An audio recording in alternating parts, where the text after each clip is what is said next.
Imagine a small village thousands of years ago. A farmer needs a new pair of shoes, but his crops won't be ready for months. Does he find a shoemaker who just so happens to need a cart full of wheat? No, that almost never happened.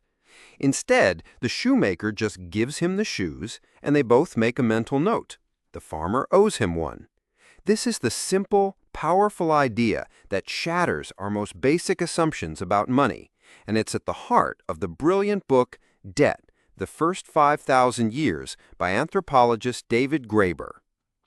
Graeber argues that our entire story of money is backward. We're taught that barter came first, then money was invented for convenience, and finally credit systems emerged. Graeber flips this on its head. He shows that for most of human history, we've operated on credit. This book reveals three main takeaways. First, the myth of barter and how credit is the true origin of money. Second, the sinister link between debt, violence, and the creation of states. And third, the great historical cycles between credit and bullion and how our morality is tangled up in the language of finance. Let's dive into the first big idea, the myth of barter. Economists love to tell a story about two people trying to trade, say, chickens for shoes. It's inefficient, so they invent money. Graeber's exhaustive research shows this is pure fantasy. In small communities, people didn't barter. They operated on trust and long-term relationships. Everything was an IOU. These were human economies, where a person's reputation and their relationships were far more important than any currency. Barter was something you did with strangers or even enemies, people you didn't trust enough to owe you anything. So where did coins come from? This brings us to the second, darker point, the connection between money and violence. Graeber argues that coinage wasn't invented for trade, but for war. Kings needed to feed and pay huge standing armies, but didn't have the resources. So they came up with a clever and brutal solution. First, they minted coins from precious metals. Second, they gave these coins to their soldiers. And third, they demanded that every family in the kingdom pay taxes in those exact same coins. Suddenly, everyone, farmers, craftsmen, laborers, was forced to figure out how to get their hands on those coins, pushing them into markets and often into debt.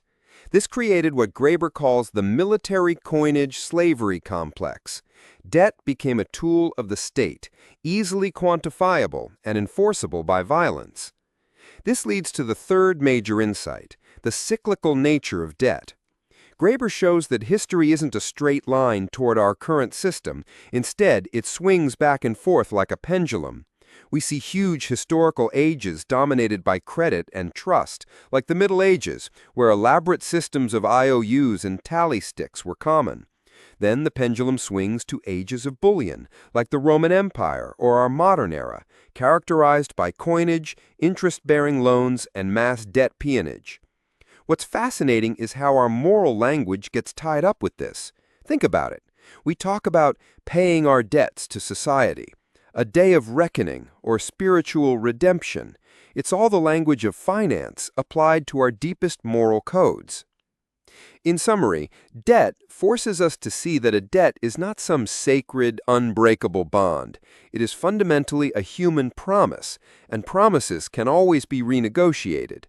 Graeber shows that credit came before money, that states used coinage and taxation to create markets and control populations, and that our very sense of morality is shaped by the language of debt.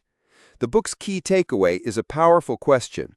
If the nature of debt has changed so much over 5,000 years, why do we treat today's system as if it's permanent and unchangeable? For a similar grand sweep of history perspective, check out *Sapiens* by Yuval Noah Harari. For a more traditional but still fascinating history of finance, try *The Ascent of Money* by Niall Ferguson. Find more great summaries and reading guides at booksplat.com. Level up yourself today, 3 minutes at a time.